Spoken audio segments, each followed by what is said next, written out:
I'm doing this last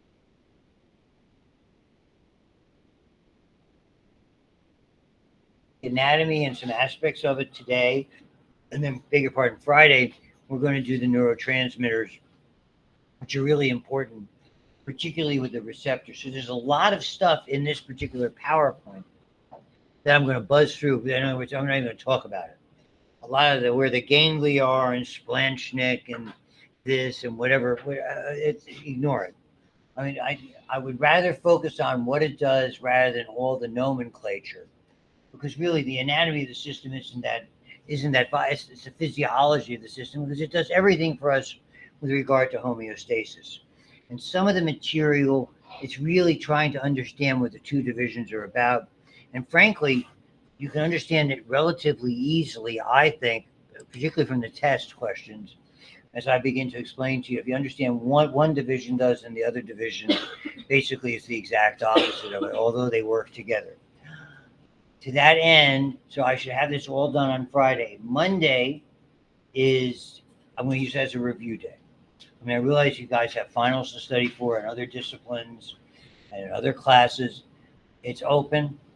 I'll record it, certainly. It's just going to amplify the recordings that I sent you already. But I'll be sitting here and I'll be doing it for the 8 o'clock class. And because technically it's a class day, but I expect our class to be done. So if you want to show up, fine. If you don't want to show up, fine. I mean, and again, please let me know, and I'll send everybody a reminder mail. Or because some people are satisfied with where their grade is now, and they don't want to take the final since we're dropping the lowest grade, or they don't, that's fine. You just have to let me know.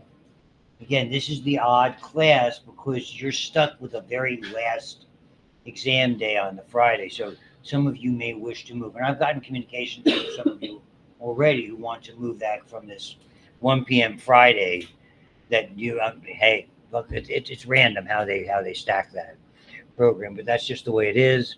And if there's room, I just have to make, as long as there's room in the classroom, then you can take it at another time. So I'll have a list of 5, I'm getting 5 different lecture finals.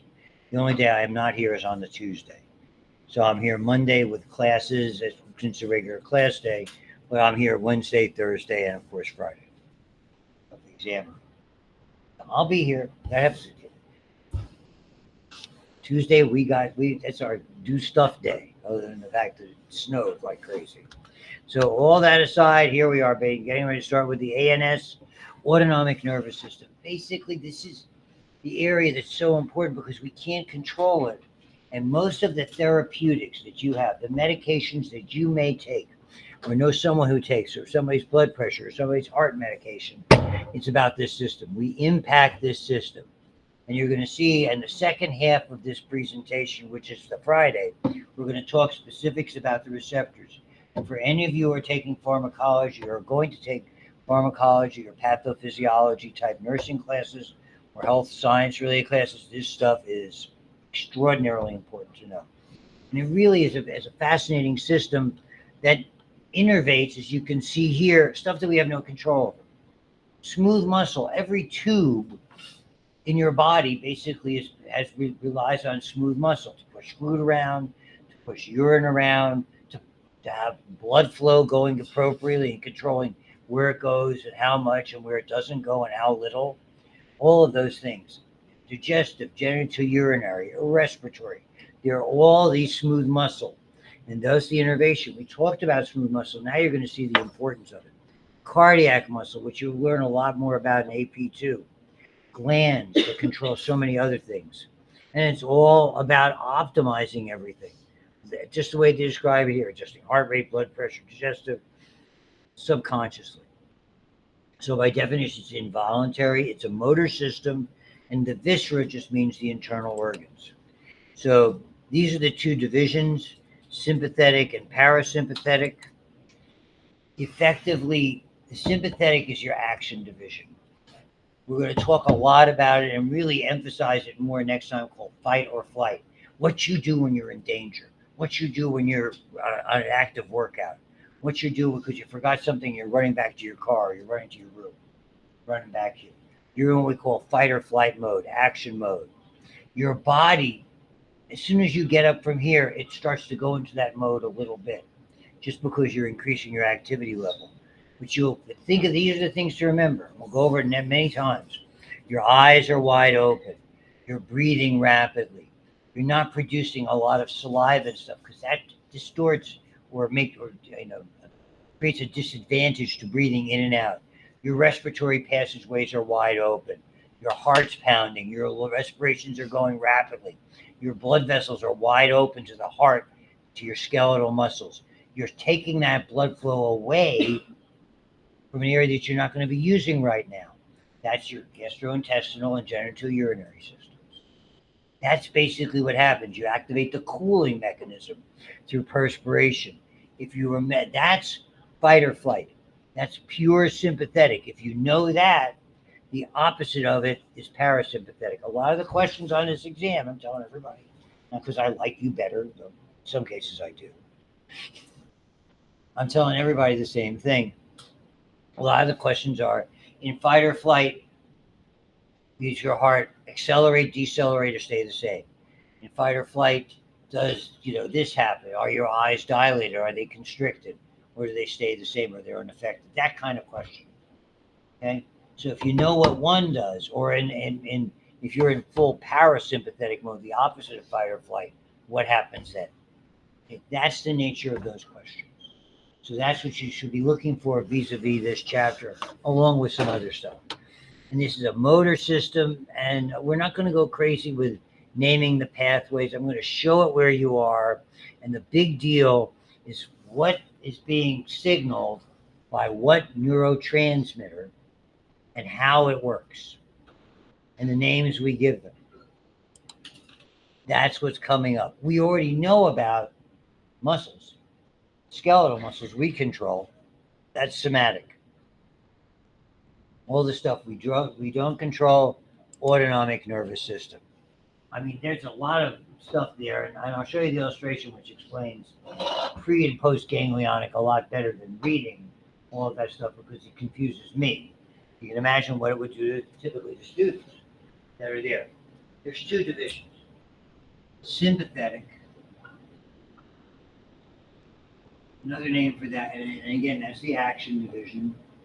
And we call it, another name is thoracodorsal because it involves nerves T1 roughly to L2. All of the nerves, these are branches of those spinal nerves between all the thoracic vertebrae and all the way down to the second lumbar. Parasympathetic division. Parasympathetic. You'll see it on the slide. Division is known as rest and digest. Because that's what you're using now. I mean, I realize you're on the eating, which you might be. But you're at rest comparatively now. That's the system when you're asleep. This is the system that works constantly. That's why your gastrointestinal tract, your genitourinary tract are very, very busy. That's why we get up in the morning. Most times go to bed. You're concentrating your urine, you're processing what you eat. Because there's nothing other than the blood flow is designed to go there. We sacrifice the blood flow as much as we can, redirect it to muscles in the heart when we have to fight or run away. This division is called cranial sacral. It involves three of the cranial nerves, which we will look at and review very quickly. The third nerve, the seventh nerve, the ninth nerve, and the 10th being the big player. That's the vagus. And the other one, the sacral, is typically S2 to S4. That has a lot. You see both these divisions really play nicely together. They're not always opposite in a tug of war. Most of the time, that tug of war is what creates homeostasis. When they work together, the best possible example, and every textbook has the same example, is when someone is sexual arousal and climax. Okay, the process of arousal, be it male or female, is parasympathetic. The climax or ejaculation is sympathetic. The two nervous systems work in concert together, with one predominating one part of the event and the other predominating the other part. And that's a classic example. We review that, or I do when I do repro physiology, which you're going to have somebody else providing that information to you this term. And again, I remind you, I'm here if you need somebody to help answer questions or understand it. Okay? Since unfortunately some of you are stuck with me for micro. Oh, and by the way, micro is hard. Harder. You'll get through it. So many germs, so little time. Here's the anatomy coming up. Easy. There's only really two significant neurotransmitters with one little oddball that adds to it. Acetylcholine, you already know about that. We know the somatic nervous system, skeletal muscles, it's all acetylcholine. It's always excitatory. What you're going to see in the autonomic nervous system is a two-nerve circuit. The first nerve has a funny name. It's called preganglionic. You're going to see the illustration shortly. That all of those release acetylcholine. And the second nerve, which is called postganglionic, that's just the name, because ganglia, where the nerves come together, all of those synapses, because they lay outside of the central nervous system, aren't called nuclei, they're called ganglia. So we name the nerves preganglionic and postganglionic. All the postganglionic nerves in the parasympathetic system release, you guessed it, acetylcholine. The only oddball really is the sympathetic nervous system, where they release something called norepinephrine, which used to be called noradrenaline. This is when we start to learn about why and exactly how that EpiPen that so many people have to carry because of severe allergies to foods, bee stings, etc., etc. Okay? That's why this is the Friday phase of this two-part discussion is so important going forward, particularly if you're going to anything involving pharmacology. So, yeah, I mean, they overlap, sure. Okay, active muscles require more oxygen, so the autonomic nervous system speeds up heart rate and open airways. Yeah, all that, you can read through that as well as I can. This is the picture. So, very, very fast circuits. We all learned about skeletal nerves. So nerves going to muscles, acetylcholine, they're always excitatory. Great. Here's this two-nerve circuit. So the parasympathetic and the sympathetic, the first nerve we call preganglionic, they all, doesn't matter where they go to, most of the sympathetic nerves, save one branch, have a ganglion that happens to be very, very close to the spinal cord, but outside of it, they release acetylcholine. The odd one goes to what's called the adrenal medulla. Okay, that's the interior. The adrenal gland is something you learn about in endocrine. What's interesting, this system does not involve the exterior. The exterior portion, why it's called adrenal, it literally means adjacent to the renal structure, which means it's on top of your kidney or next to your kidney. So ad for adjacent to, renal for kidney. And this gland, this bit of fleshy tissue, which is relatively small, has an outside gland called the adrenal cortex. Remember, cortices or cortex is outside. Medulla is inside. That's SOP nomenclature. That's the way we name anything. On the outside, we got the cortex. On the inside, we got the medulla. You got the SOP thing. Sorry. Don't be like my son's going to spend 2 years in Bahrain with his whole family, unless you want to join him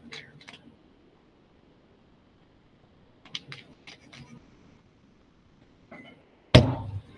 Moving on. So we actually, when you learn about what they give off, it's an endocrine. Because it's the cortex, they call them cortico, and because they're all made out of cholesterol, we call them steroids. So when you hear about corticosteroids, and you're going to learn chapter and verse about those relatively early on in AP2, you'll hear about aldosterone and cortisol and what we call anabolic steroids. All are produced there. It has nothing to do with this system. So you don't have to forget what I just told you, but you can ignore it. The interior is the medulla, and as you'll see what the author says, this is probably a ganglion that somehow got stuck in the middle of a gland. Don't know why. Just an anatomical oddity. And interestingly, as all of these, the pre-ganglion, or very part of the post-ganglionic fiber, it gives off not just norepinephrine, but also epinephrine. They have slightly different effects that I will get into possibly in this chapter or not. I'm not sure where they're located. And some subtle differences as to what structures they impact, but they're very, very important. And so that's when, if you think of what fight or flight is, that example I always use, that idiot who cuts you off and you go, right afterwards. I mean, think what you feel like after that, depending on how severe it is. Like, oh my God, I'm sitting on the side of the road and I could have gotten killed. Your heart's racing, your breathing is like that, your eyes are wide open. You don't know if you're ever going to, you feel your heart pounding like that. That's this. That's the epinephrine and norepinephrine that prolonged it. That's in your bloodstream. That's why you sense it so acutely. It doesn't disappear instantaneously like a typical nervous system. That prolongs the effect. And that's significant as well.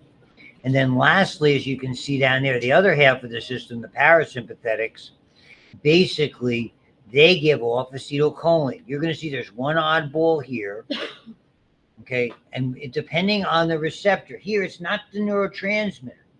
The acetylcholine here is excitatory. The acetylcholine here and here and here, excitatory. The norepinephrine or the acetylcholine here, mostly excitatory, but there's some exceptions. Those exceptions are very important, and we will get to them. So those are your two divisions: parasympathetic, conserving energy, we call it rest and digest; sympathetic, action division. And nearly, this is incorrect, not all organs have this, and I'll point that out to you very shortly. Most organs have dual innervation. It'll accelerate your heart or it'll slow down your heart. It'll accelerate your breathing or slow down your breathing. Same thing with your gastrointestinal. Same deal. And so because of that, they have a wonderful term this textbook has, and I like it very much, called dynamic antagonism. Dynamic means it's always changing, and antagonism means they work opposite. It's just like using your muscles.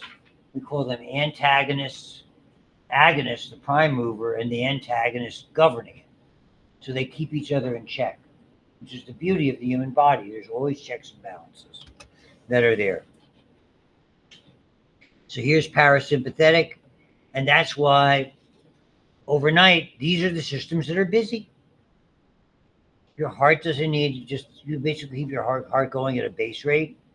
Your brain always gets the same amount of blood. All your other systems basically are not using anything that has activity. You're resting, but the rest of your body has a chance to catch up. Okay, so relaxing and reading what you're sitting here doing. Even though your mind's working, your body physically is not working. You're typing something in or writing something in or just listening is not taking a large amount of energy. So all of these are relatively low. GI and genitourinary activity is high. And this is where we begin to understand the idea of pupils being constricted. Most of the time when you're doing this, you're doing close work. Like sitting here, if you're looking at a laptop, as many of you are, or an iPad, okay, or making notes like that, typically your pupils are very constricted. And your lenses are accommodated for close vision, which means a lens, which is usually, it's doubly convex. You get this when you look at the eye. Which brings me to my discussion that you probably didn't have and why it's so important. It's giving everybody a heads up, a little advantage when you do physical assessment. Physical assessment. That's typically for nursing majors, fall term, second year, along with pathophysiology, the big course. So you have 4 cranial nerves that are involved: 3, 7, 9, and 10. 3 is the interesting one. 7 and 9, you might remember the names. 3 is oculomotor. 7 is facial. 9 is glossopharyngeal. 10 is our buddy the vagus. That's the big guy. It's the only one that leaves the head or the neck. It's named because it wanders around, vagabond. Hence they call it the vagus. See, learn something new every day. So, and that's the only that, and all the, whether it's your heart, whether it's your gastrointestinal, genitourinary tract, lungs, that's the vagus. 7 and 9, facial and glossopharyngeal, they're all about salivary. You'll learn about which ones you do digestive. 3, the oculomotor. You might remember the oculomotor that you learned what it did. It basically what it did is about the extraocular muscles. Remember 6 extraocular muscles, lateral rectus 6, superior oblique 4, all the rest 3.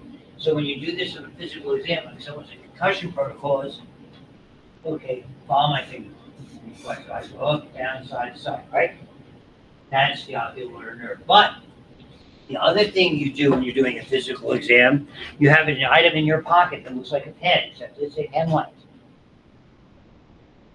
And so when the room relatively darkened, what you do is you bring the light up from the side here, and then from the side here, and as the light gets so that the eye can begin to see it, the pupils will constrict, because pupils adapt to the light. There's more light, it's smaller.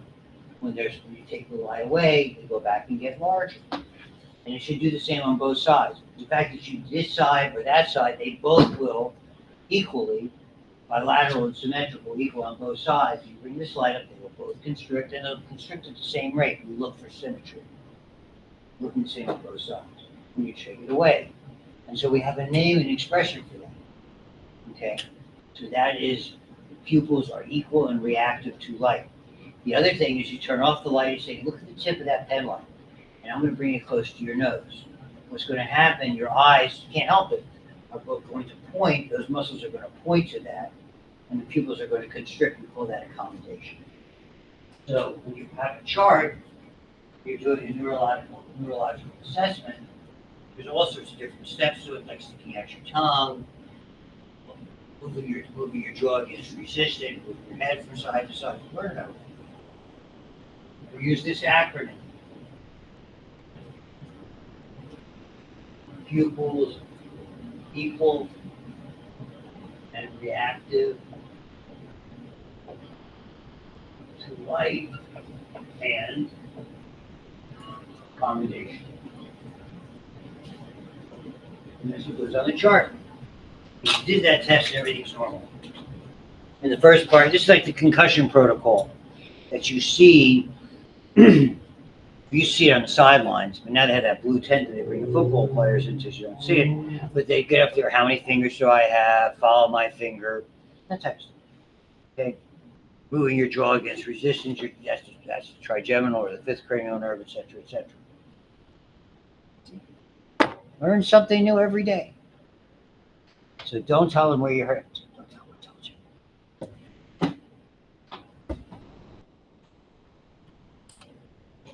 So, now this is, wait a minute.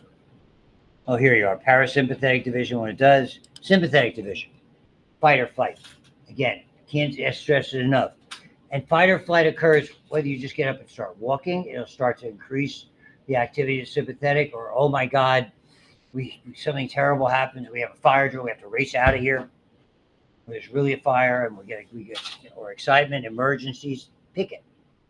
And so what happens? Heart rate dries up secretions. You'll find, this is the medicine nugget, when you're going to operate on somebody, we intentionally dry their mouth because you might have to intubate them. The reason you intubate them is you have to flip them. Okay? And if it's going to be there's a lot of reasons why you intubate.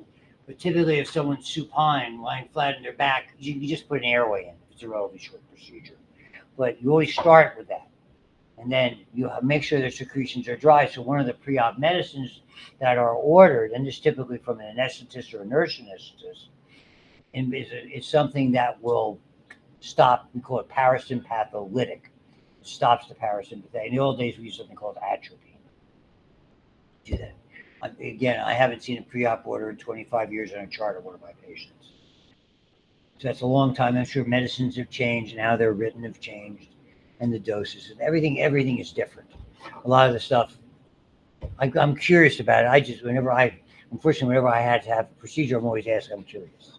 Why do you want to know about that? Well, I used to write for this. They all look at you. No, you didn't. It's my standing joke. Hey, nice to meet you. I'm Dr. So-and-so. Hey, we have the same first name. Mine's Doctor too. I hate that. You guys are going to get stuck with that. A lot of people throw their titles around. Trust me. They all go to this bathroom the same way we do.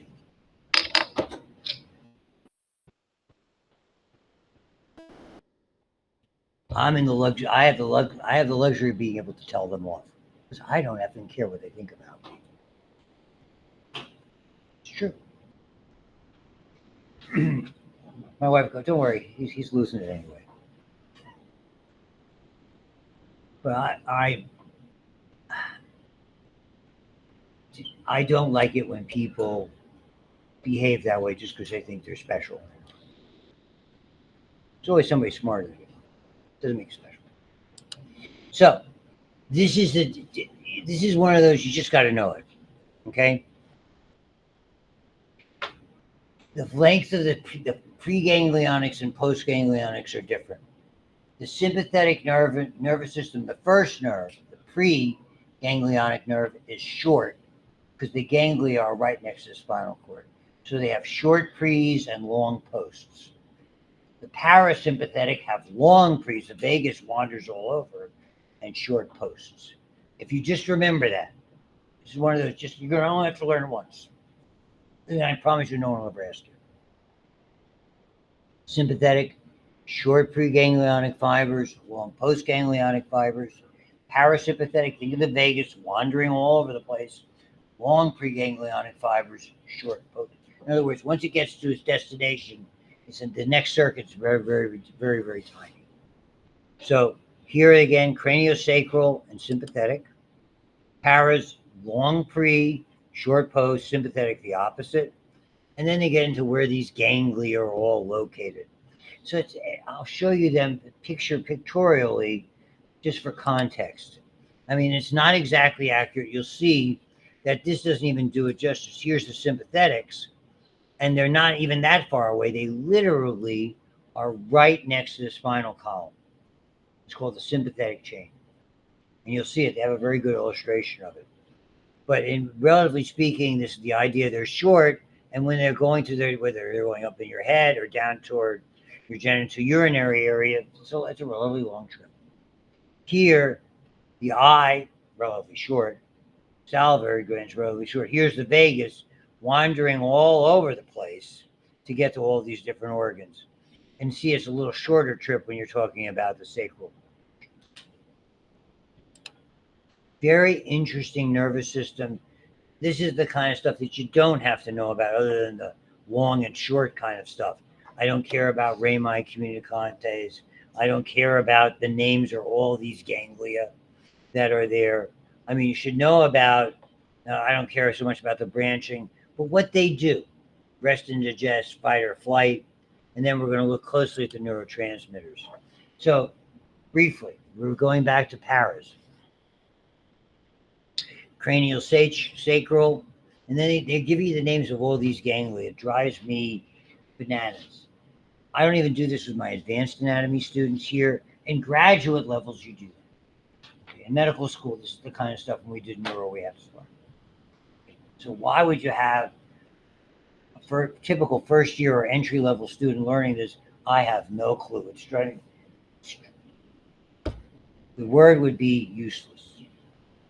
So I apologize in advance. I mean, I don't know what your instructors in A&P next time are going to be teaching you, but we all teach what we feel is important and we feel what you need to know. So they may give you the same.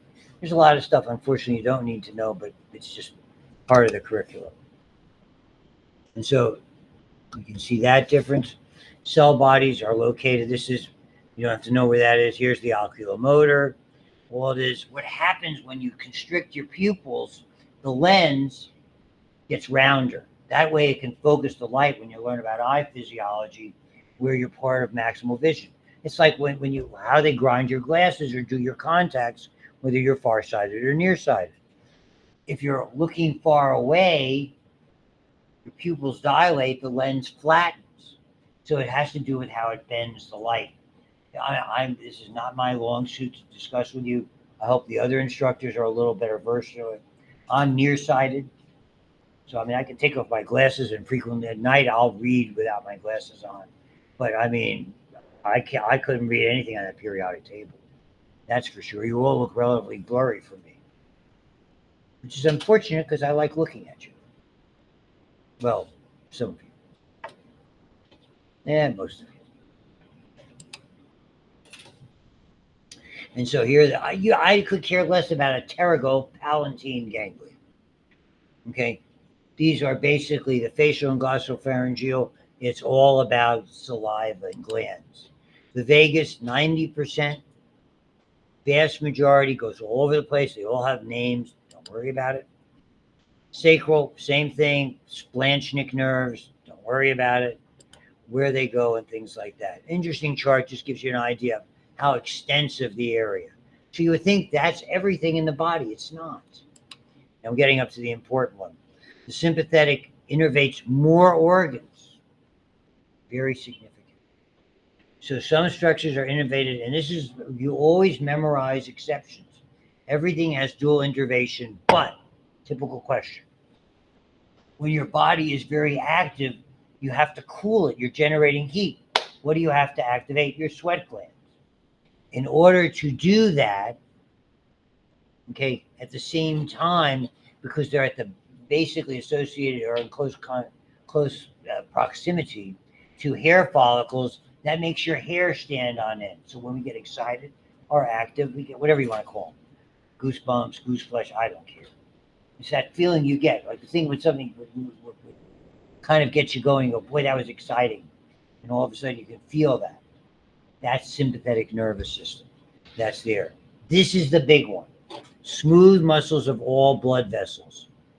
The one things, or the one major organ that only the sympathetic nervous system supplies, rather two. One, the skin, by way of the hair follicles, and particularly the sweat glands, mostly for cooling. Two, the kidneys, because the kidneys are strictly controlled by blood pressure. And so your blood vessels are the organs that effectively make up the kidney, the important part. Your kidney is a high pressure filter. If your blood pressure drops precipitously, what will happen is your kidney will shut down. So if your blood pressure goes extremely low, below a support level, which you'll learn about in AP2, we have a word for why your kidney shuts down. It's a very famous word. It's called shock. When you're going into shock, it's just not like this, though it could be. But shock, particularly vascular shock, or what we call hypovolemic shock. So think of somebody vomiting and diarrhea, or somebody who's bleeding internally or externally. That's what leads to a shock-like situation. And your kidney have one response to anything bad happening. Infection, shut down. Blockage, shut down. Major damage from something, shut down. Shock, shut down. That's what kidneys do. It's a really bad thing, and it's a one-way, not a one-way ticket, but it's an immediate ticket up to ICU. Of this I speak with a great deal of experience. It was 19 years ago. Because of a very serious infection, I ended up going into a kind of hypovolemic shock and ended up in intensive care.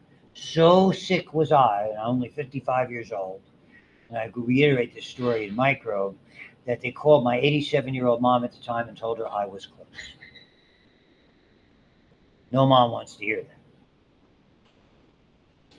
But yet I am here to tell the tale. So here you can see what's not. Here's skin. Notice the asterisk, particularly because of the sweat glands. You know, the hair standing on it is just sort of an extra. Notice, doesn't point out the blood vessels or the kidney, but they're part of it. Okay, that's the thing that they don't mention in those charts. If you go back to the other one, you won't see it. Don't worry about the rami or those kinds of things. They're not really relevant to us. That's more anatomical. It's really graduate or medical school level nuances. There's that sympathetic chain. You can see right next to the vertebral bodies.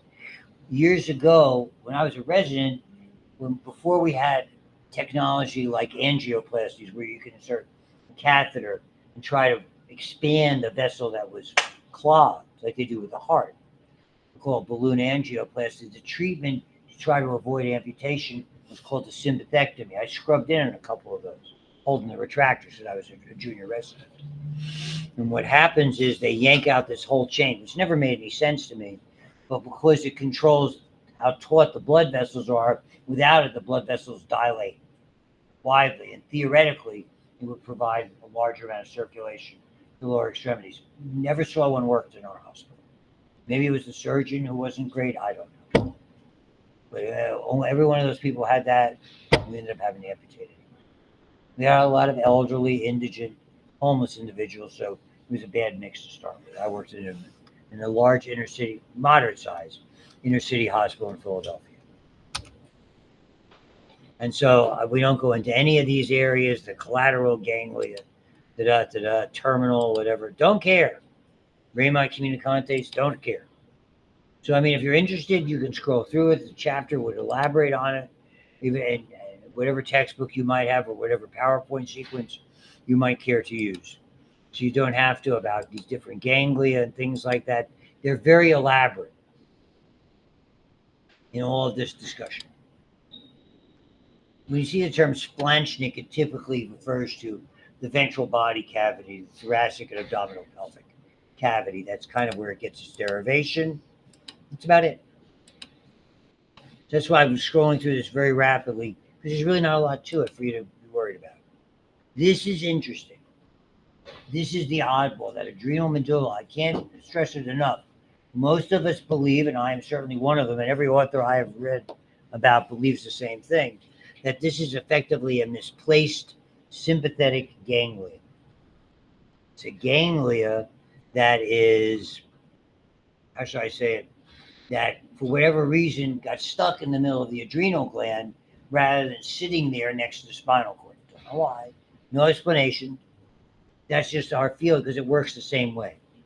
And if actually it's surrounded by the other glandular tissue, and this is all misprinted. Upon stimulation, those cells in the medulla secrete norepinephrine and epinephrine.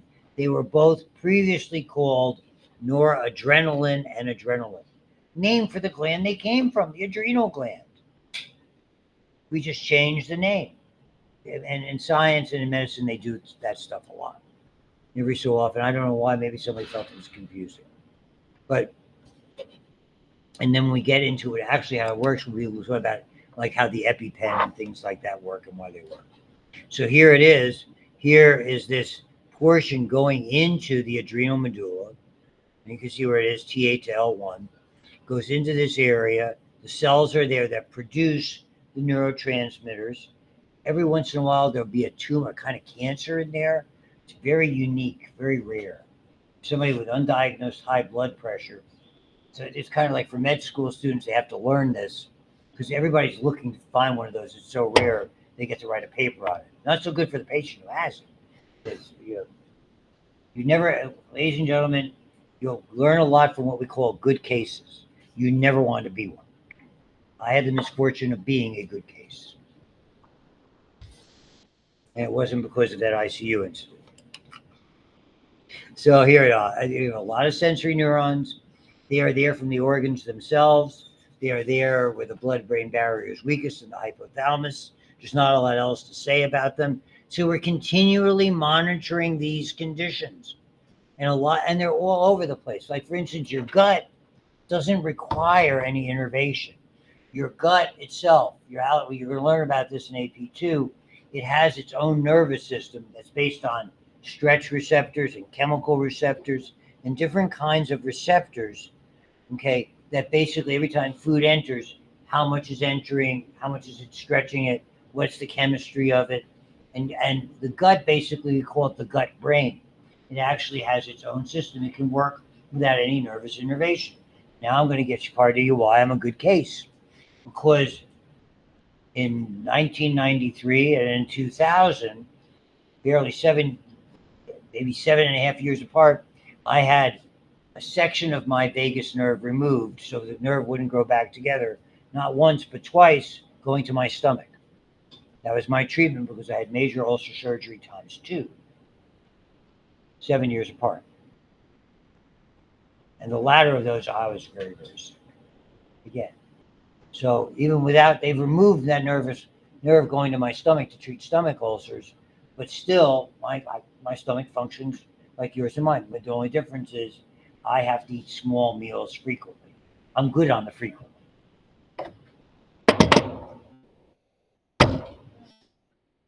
Could one person smile? Would it hurt you? I have to eat small meals frequently. I'm good on the frequently.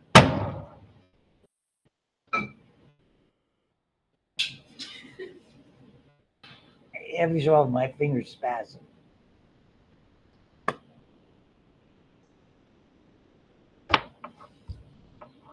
Go watch Spaceballs, the movie.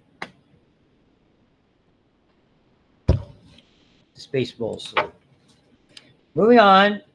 So here we are. So that's the enteric nervous system. That's what they're talking about. So I'm not getting into any of this. This is the end of what we're talking about today.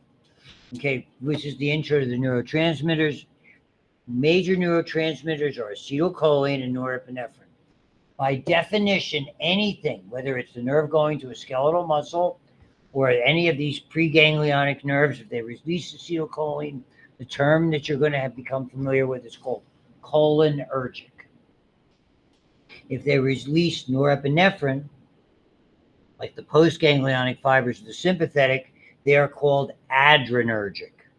The only one that does not, the exception to the rule of the sympathetic nervous system that is the only one releases acetylcholine, that's the one going to the sweat glands. So even though it activates the sweat glands, it's an oddball because it's the only one with acetylcholine. Everything else released by the sympathetic nervous system is norepinephrine and also in the adrenal gland epinephrine. Okay?